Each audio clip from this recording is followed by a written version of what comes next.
Okay. A man throws an object, okay, in an upward direction from the top of a 27-foot tall building with an initial velocity of 54 feet per second. Okay. So then the formula to determine the height, which is that right there, of the object after t seconds is this equation, okay. And the question is, at what time will this object be the closest to the ground? So, all right, let's try to understand this equation first. In this equation, the t represents the seconds, and the final answer, what I'm going to get over here, just tells me the height of the ball. And in the problem, it tells me a 27-foot tall building, and I can see how that's incorporated into the equation right there. So that's the 27, I'm assuming, and there's a 54 feet per second. And the question is really saying, out of these A, B, C, and D, which one is the right amount of seconds, or the value of t, which shows the ball being closest to the ground. You really have to think about this, though. If the ball is closest to the ground, that means, what do you think the height will be? If the ball is as close to the ground, that means the height must be as close to 0, right? Because the height is going to be 0 at that point. And now, let's see. If I throw the 2 point, what I'm going to try to do now is work through all my answer choices. I'm going to plug these answer choices in one by one and see which one gives me an answer that's closest to 0. So let's start with 2.9 and use your calculators for this. So 2.9, try to follow along if you can. 2.9 squared is the first thing that I'm doing, and then I'm going to multiply that by 14, or negative 14, which would give me negative 117.74. Follow along.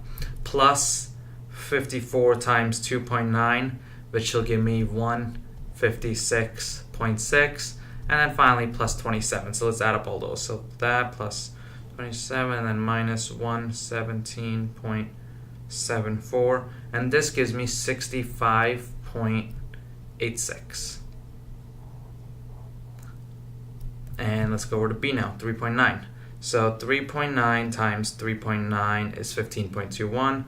Times 14, negative 14 is going to give me negative 212.94, and then plus 54 times 3.9, which will be 210.6, and then lastly plus 27. So let's calculate all of this too. Plus 27 minus 212.94, and that's going to give me 24.66.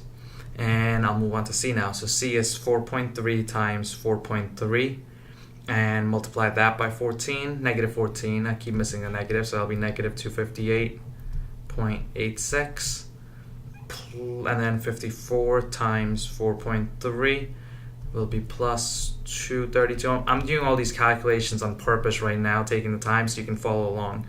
And then obviously I have the plus 27. So let's all add all that too. So it'll be 232.2 plus 27, and then minus 258.86.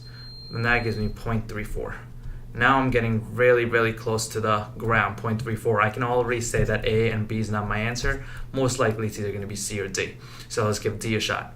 So that'll be 5.7 times 5.7, or 5.7 squared, times 14, which is going to be negative 454.86, plus 54 times 5.7, which is 307.8, plus 27.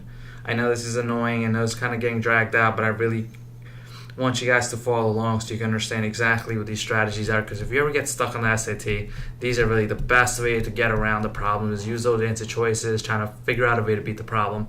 And you can see that the answer has to be C, because that gives me a number that's closest to the ground, which is 0.34, and I was really looking for something that's going to be very, very close to 0. That's the answer here, C.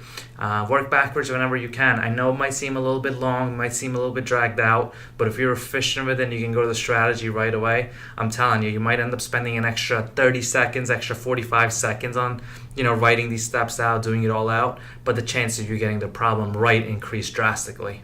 Answer choice C.